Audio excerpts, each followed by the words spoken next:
Really, it just depends on if I'm hungry or not. If my body's telling me to eat, like I'm like, oh, I'm hungry, then I'll make a meal throughout the day. Or I don't like this one because sometimes I feel like I gained weight this way, but if I was at work and then I had a pause and I had an actual lunch break, then it's almost like someone tells you it's lunch break, so you should go eat. But like, I think that actually made me gain weight because it's like I would just eat just because I was supposed to, not because I was actually hungry.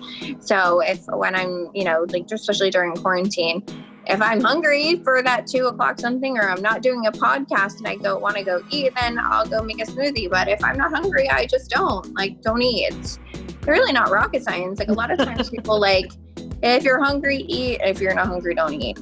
But a lot of times people, I think, get in this like habitual eating pattern. Like, oh, I have to eat at this time, and then I have to eat at this time. And it's like they're eating at these times just because they're supposed to, or they're eating at dinner because everyone else is, and you're supposed to, not because they're actually